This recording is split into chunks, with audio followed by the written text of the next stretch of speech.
기독교 윤리실천운동, 일명 기윤실이라고 하는 단체가 있습니다. 올해 초에 한국교회의 사회적 신뢰도 여론조사를 하였는데요.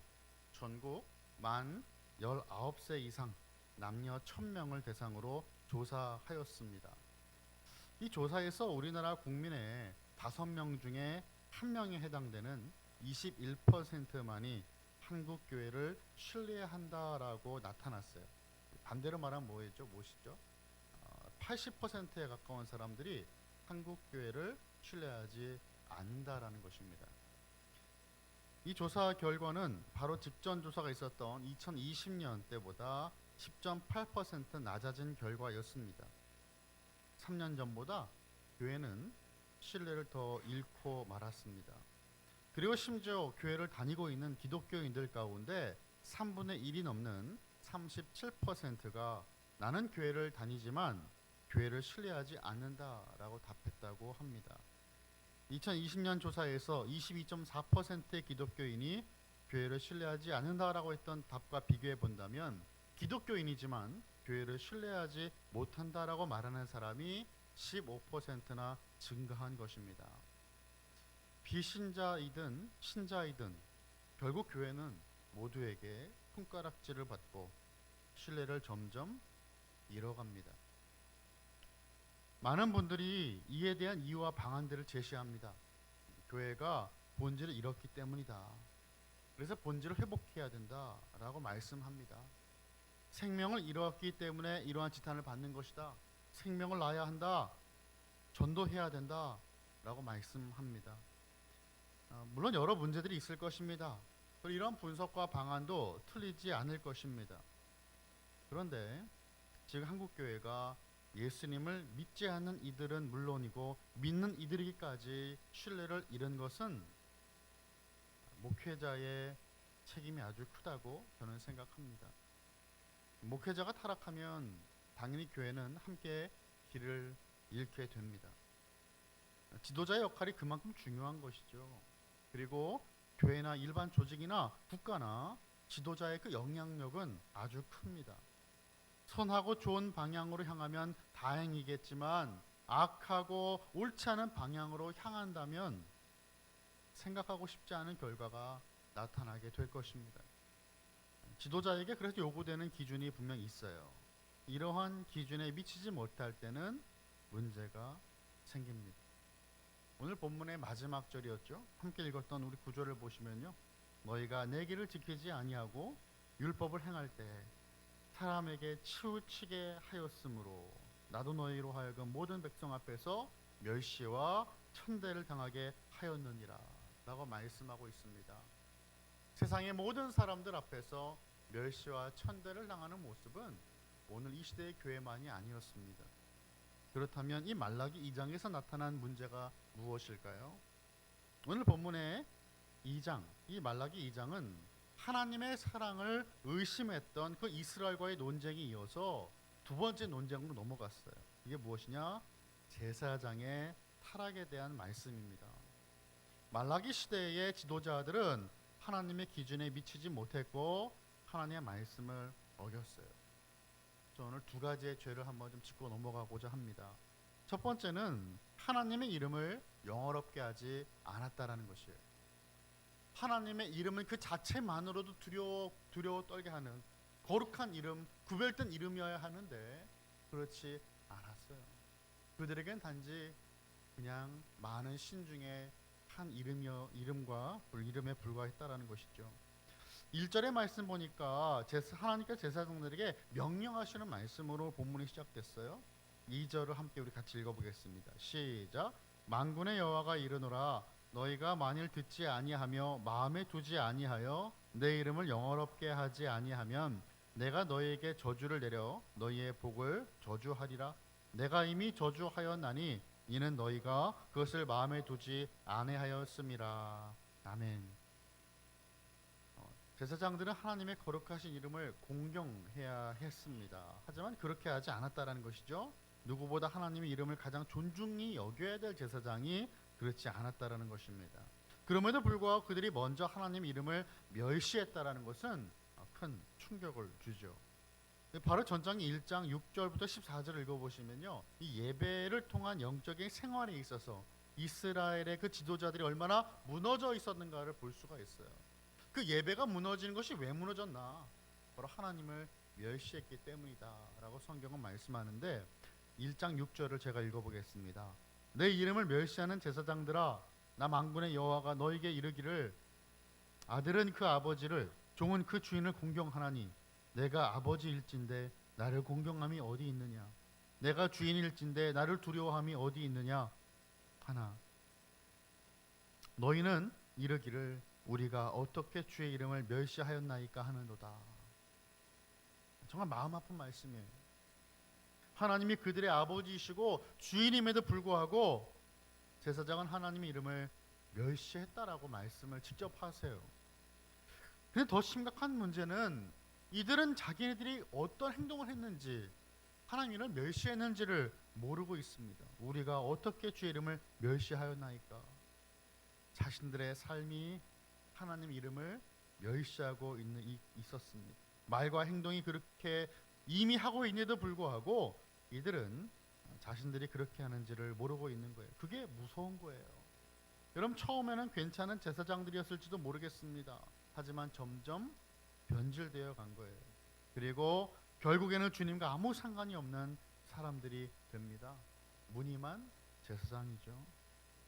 이 모습은 마태복음 7장에 나오는 예수님과 상관없는 사역자들의 모습을 떠올리게 합니다. 마태복음 7장 21절부터 23절까지의 말씀을 보면요, 이렇게 말씀되어 있어요. 나더러 주여 주여 하는 자마다 다 천국에 들어갈 것이 아니요 다만 하늘에 계신 내 아버지의 뜻대로 행하는 자라야 들어가리라.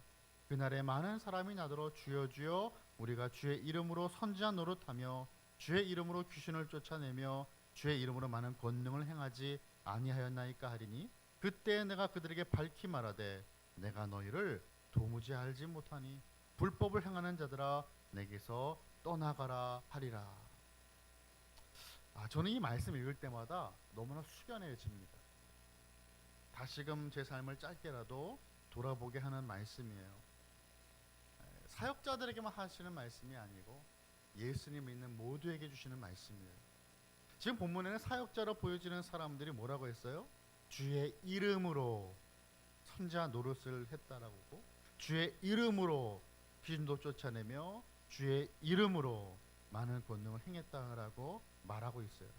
하지만 주님은 말씀하십니다. 뭐라고 말씀하셨어요? 내가 너희를 도무지 알지 못하니 불법을 행하는 자들아 내게서 떠나가라. 주님의 이름을 경외하지 않고 단지 자기 자신을 위해서 그분의 이름을, 주님의 이름을 이용했을 뿐입니다.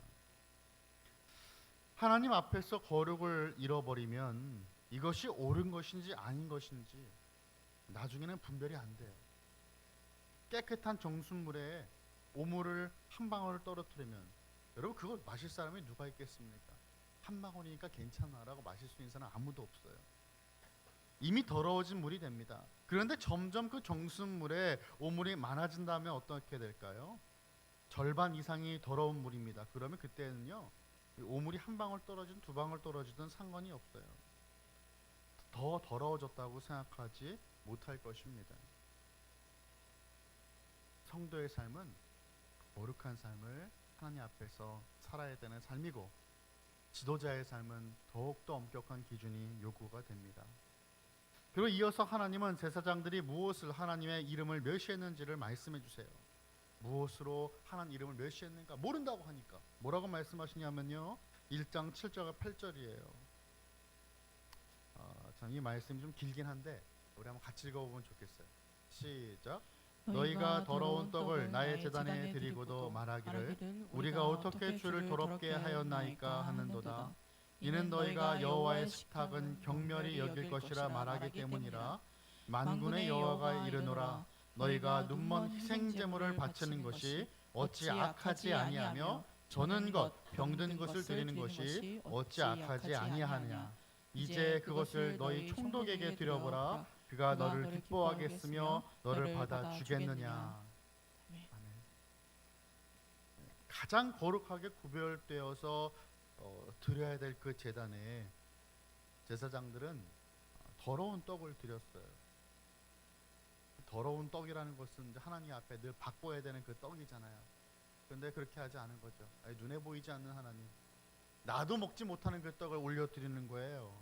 여호와의 식탁은 경멸히 여긴다고 말씀했습니다. 하나님은 그러한 것들을 너희 총독에게 드려보라고 말씀하셨어요. 누가 그것을 좋아하겠느냐. 여러분, 우리가요 친분이 있는 분에게 작은 과일을 선물해도 그것이 흠이 있는지 없는지를 살펴보고 선물합니다.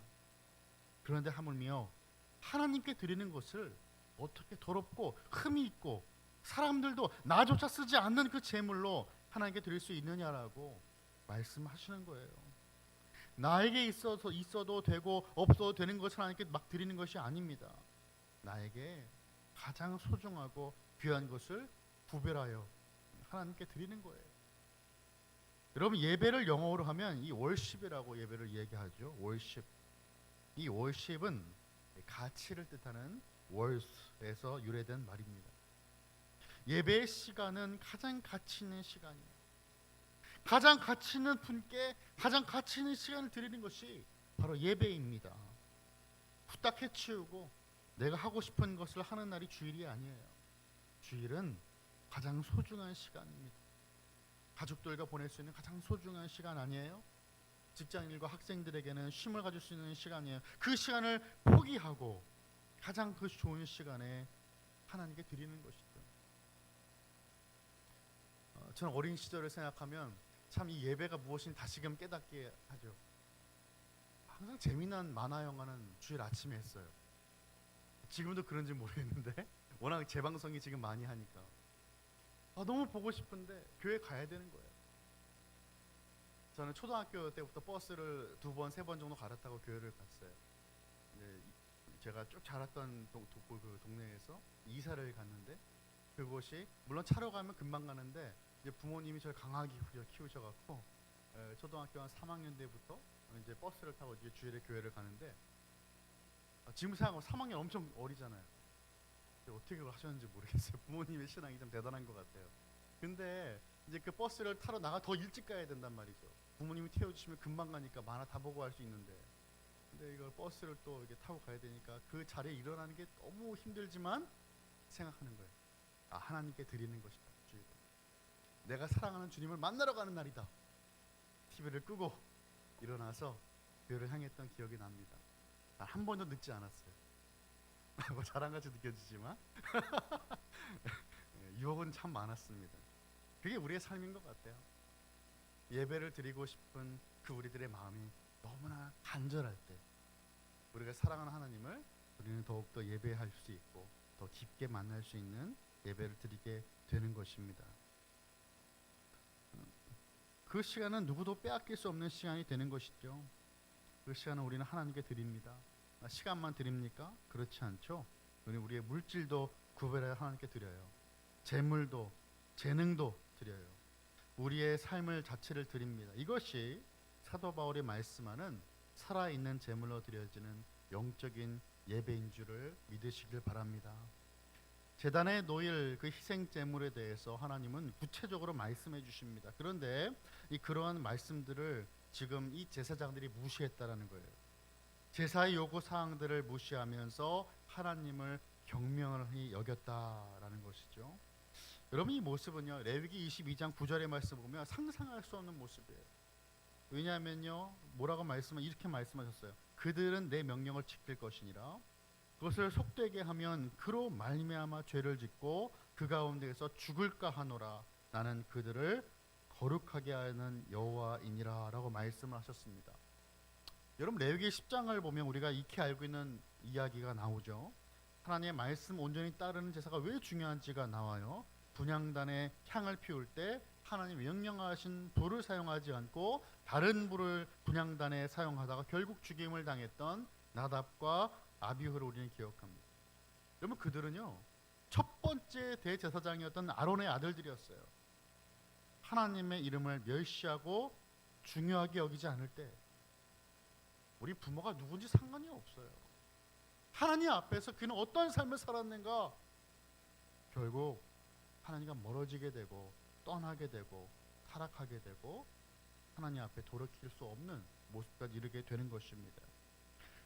그리고 그 삶에는 하나님을 멸시하는 말과 행동이 나타날 수밖에 없겠죠. 1장 11절을 보니까 이렇게 말씀하셨어요. 만군의 여호와가 이르노라 해 뜨는 곳에서부터 해 지는 곳까지의 이방 민족 중에서 내 이름이 크게 될 것이라.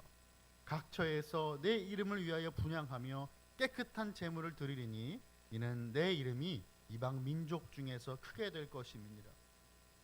저는 이 말씀 읽으면서 얼마나 마음이 아팠는지 모르겠어요. 하나님이 이방 민족들 가운데 크게 되신대요. 근데 이것은 되게 감사한 말씀이잖아요. 감사한 모습인데 이 배경이 어떻다고요? 이스라엘은 하나님을 찾지 않아요. 그 지도자들 제사장들은 하나님을 업신이 여기고 있다 이 말이죠.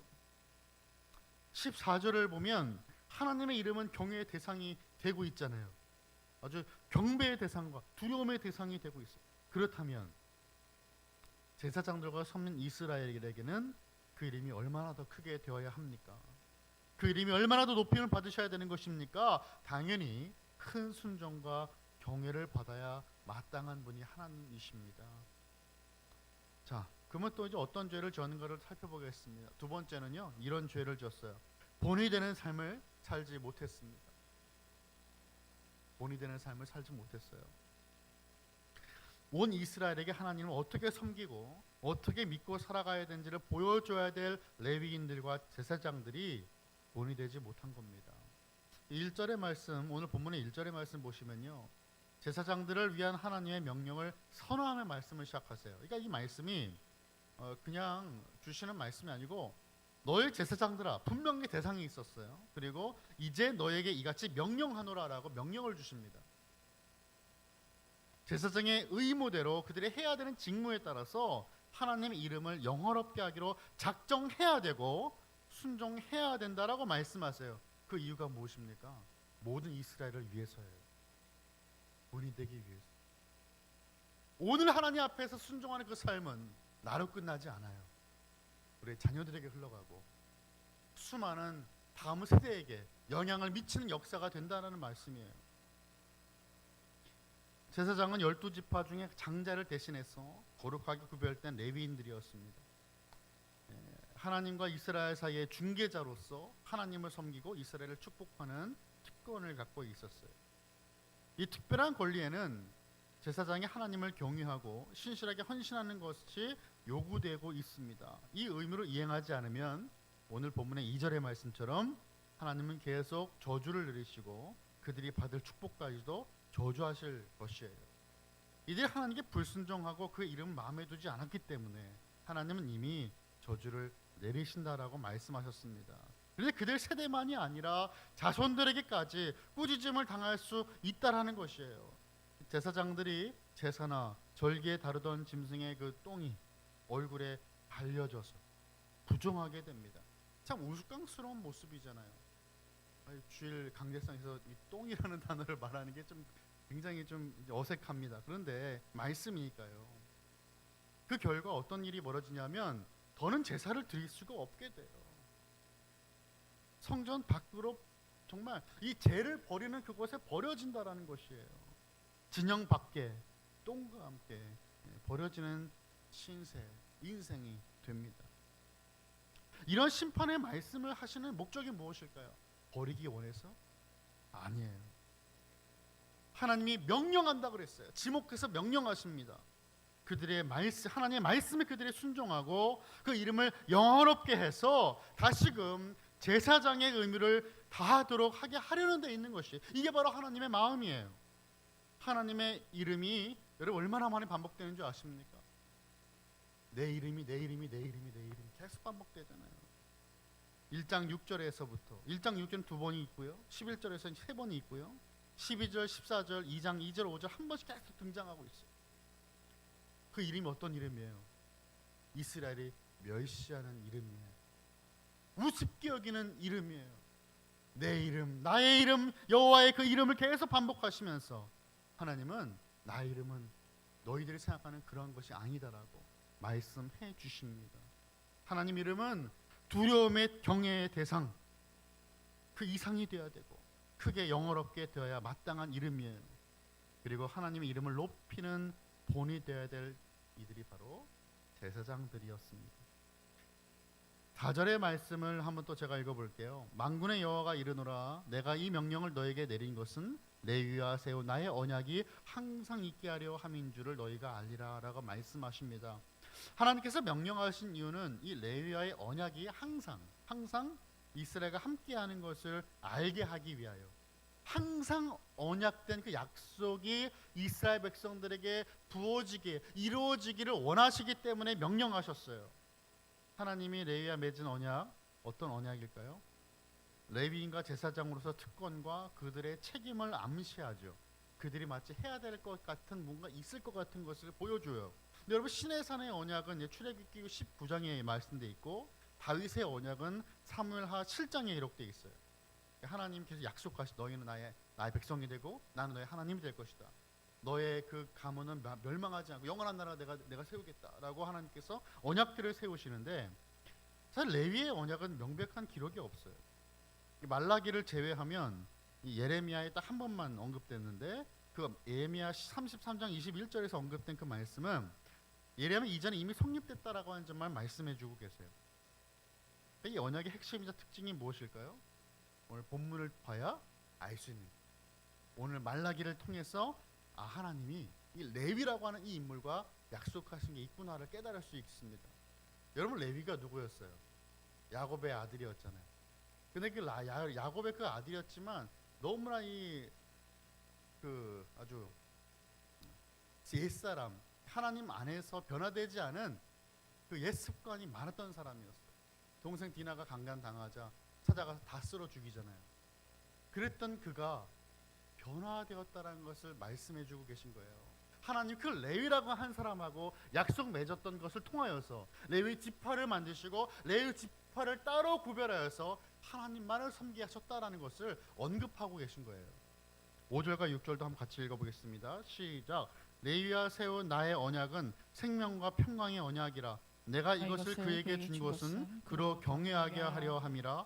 그가 나를 경외하고 내 이름을 두려워하였으며 그의 입에는 진리의 법이 있었고 그의 입술에는 불의함이 없었으며 그가 화평함과 정직함으로 나와 동행하며 많은 사람을 돌이켜 죄악에서 떠나게 하였느니라.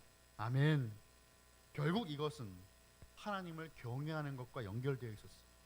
6절에서 봤듯이 과거의 그 레위인들이 하나님의 말씀대로 순종했다라고 말씀해요. 그들 하나님의 그 진리의 법을 입에 담았어요. 오직 의와 화평으로 정직함으로 행했다는 것입니다. 그리고 하나님과 동행했다고 말씀해요. 그 결과 이들의 말과 행동은 많은 자들의 죄악에서 돌이키게 했다라고 말씀합니다. 신명기 33장 9절에 보면 모세도 이들이 부모나 형제나 자녀보다 하나님의 말씀을 더 준행했고 언약을 지키는 힘썼다라고 인정하고 있죠. 여러분, 그렇다면 레위와 맺은 언약 무엇일까요? 레위 지파가 하나님 앞에서 바른 신앙을 지킬 때 이스라엘 전체가 생명과 안전을 지켜주시겠다라고 하나님께서 약속하신 언약이었다라는 것입니다. 생명과 평강의 언약이었습니다. 그런데 오늘 본문에서도 우리가 살펴보았듯이 레위 지파 제사장들이 바른 그 신앙을, 하나님과의 약속을 깨버리고 버렸기 때문에 이스라엘의 생명과 평화도 깨뜨리시겠다라고 주님 말씀하시는 거예요. 하나님의 그 심판 임하기 전에 너희들은 돌아와야 된다라는 것을 하나님은 말씀하십니다. 레위인의 대표인 제사장들도 하나님 아는 지식을 입술에 보관해야 되었어요. 그러니까 입을 벌리면 뭐가 나와야 되는 거예요? 말씀이 나와야 되는 거예요. 그런데 입을 벌리면 세상적인 말들이 쏟아지게 되었다라는 것이에요. 그런 것이 아니라 하나님의 말씀이 나와야 돼요. 그래야 이스라엘 백성이 그들로 하여금 가르침을 구할 수가 있게 됩니다. 여러분, 레위기 10장 보니까 이 제사장의 직무를 크게 두 가지를 구분했습니다. 첫 번째는 거룩한 것과 속된 것, 이 부정한 것과 정한 것을 구별하는 것이 바로 이 제사장의 직무였어요. 두 번째는 하나님께서 모세를 통해 명령하신 규례들을 백성들에게 가르쳐야 되었습니다. 이스라엘은 하나님의 언약 백성으로 어떻게 해야 그들이 죄를 짓지 않고 하나님이 원하시는 거룩한 삶을 살 수 있는지를 알아야 했습니다. 먼저 그런 삶을 살아야 했습니다. 제사장들은 자신들만이 하나님을 떠난 것이 아니라 하나님께서 그들에게 맡기신 이스라엘 백성들도 함께 하나님으로부터 떠나게 하였습니다. 말씀을 정리합니다. 많은 분들이 이 구약의 제사장과 현대 교회의 목회자를 동일시하는 분들이 계세요. 근데 여러분, 이것은 뭐 맞을 수도 있지만 사실 옳지는 않습니다.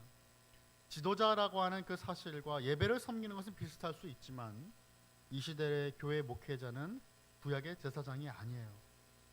그러면 제사장에 대한 오늘 본문의 말씀 우리는 어떻게 적용할 수 있습니까?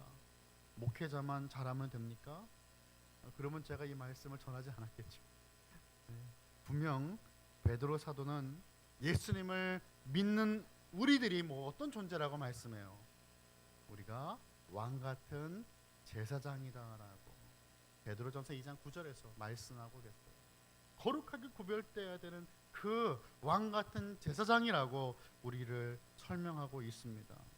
하나님과 백성들 사이에 중재 역할을 하는 제사장의 그 모습으로 예수님이 이 땅에 오셨고, 예수님을 믿는 저와 여러분은 하나님과 하나님을 믿지 않는 그 세상의 수많은 영혼들 사이에서 그들이 하나님께로 인도함 받을 수 있도록 이끌 수 있는 제사장의 역할을 감당하는 것입니다. 하나님의 영광스러운 이름을 내팽개친 사람은 결국 우리들이에요. 예수 그리스도를 믿는다고 했지만 본이 되지 못한 사람들은 바로 저와 여러분들입니다. 한국교회 현실은 우리의 책임이에요. 이제는 하나님께서 우리에게 허락하신 생명과 평강의 언약을 말미암아 우리로 하여금 많은 이들이 주님께로 나올 수 있게 하며 생명과 평강을 얻을 수 있는 아름다운 축복의 통로가 되어지는 저와 여러분, 우리 모든 칼빈의 권속들 다 되시기를 예수님의 이름으로 축원합니다.